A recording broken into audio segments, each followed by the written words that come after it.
We have got some big news when it comes to an acquisition here into the Central Mason Fire and EMS family, and we are looking at a first of its kind here to the district. Is that right? In the district, and I think in the county, having a fully qualified hook and ladder truck.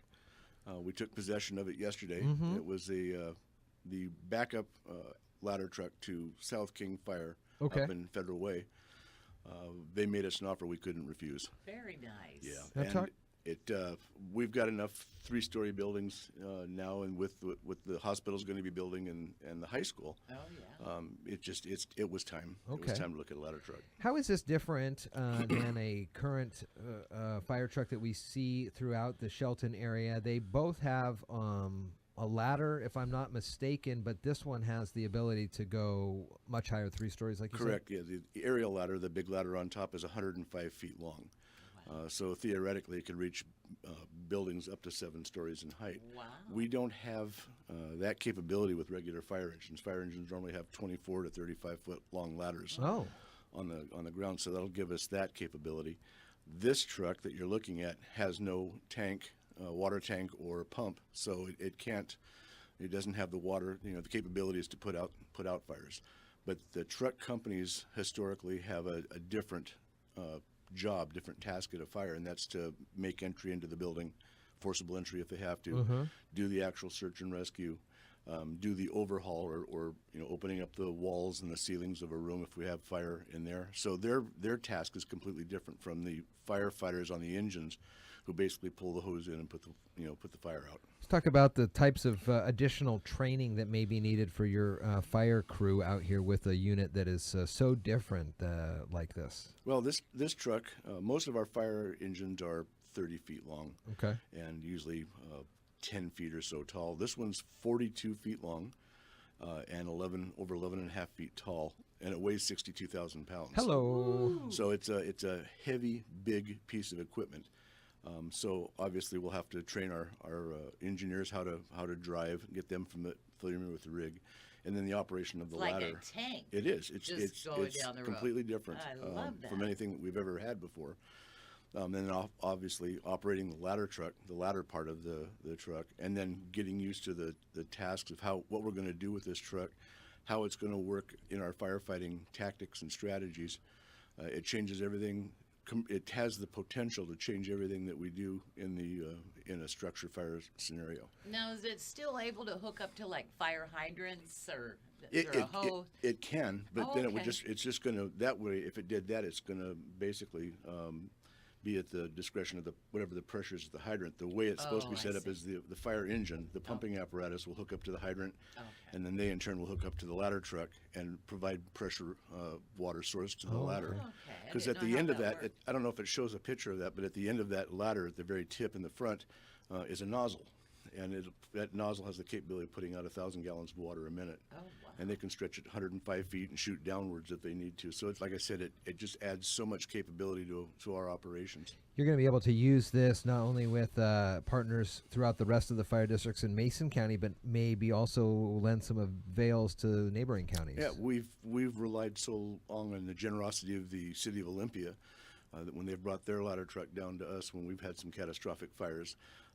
So we have the potential now to repay the favor if they need an additional aerial apparatus. Nice. Or west side of Thurston County, Grace Harbor County. I bet the guys are excited. Oh yeah, can't wipe the smiles off their faces this morning. Like a new toy. It's great. We're taking a little bit of a teasing about the color because it's Well, let's talk about the color. It's yellow. Yeah. Everybody's going to see it when they see it come through town. It's yellow. What's the deal here? Well, fire engines traditionally have always been red or red and white, some combination with red, black roofs, white roofs, whatever.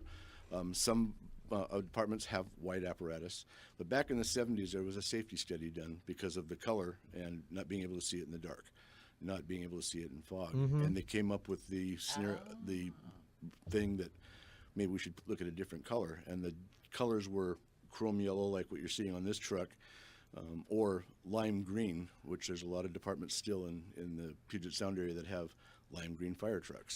So the lime green to me seems more, I mean those, okay. Well, I'm just trying to think about this. There's no set mandate. You could paint it whatever you want. Yeah, I've seen fire engines that are blue. I've seen fire engines that are Wow. black, green. I mean, there's no set standard that you have to paint it a certain color. If you're a traditionalist, you paint them red. We've now gotten to the point you can see the red stripe on this truck. Yeah. A lot of departments have the wide stripe that runs horizontally, whether it's white, red, whatever that's reflective. So that helps out in the visibility And they too. always called it fire engine red. Yeah, Oh, it's a fire color. engine red. Fire not fire engine engine red. yellow. Yeah, or fire engine white. You know. So Right. yeah. And you lie on the traditional red fire truck Yeah, camp. I like red trucks. Having said that, when we got this truck, Chief McKern says, "Okay, well, I'm going to give you, X amount of $1,000. You can paint the rig, or you can equip it."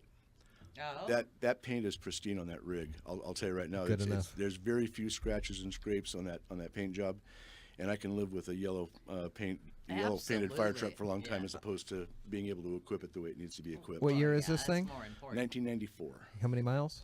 I think we got 25,000 miles on it. Jeez, that's nothing. Yeah, and the actual operating hours are really small. We took our mechanic up to look at it. He went up kind of cynical and made a phone call back to the chief, says, You better get this now." we need to jump on Write this. the check. So, right yeah. Cool. now. I love it. So when it comes to training on driving this thing, do you go and have plans to go out like to the patrol academy where it's a little more open, or do you need to get the crew in and figured out how to navigate some of these narrower streets we have? We don't use the academy, the State Patrol Academy much. We'll use parking lots. Okay. We'll drive the streets because we need to know, first of all, if the streets are capable of holding the rig. There's some that are pretty narrow. Yeah. But the troops will basically drive the city streets, drive some of the district streets, find out where we can and can't go. This is all, like I said, brand new to us, so we're going to kind of feel things out and see where we can operate it and where it's going to be more of a positive than a negative. Central Mason Fire and EMS's Mike Patti talking about the new hook and ladder rig in town. You'll see it, and make sure you stop by Central Mason Fire and EMS. And,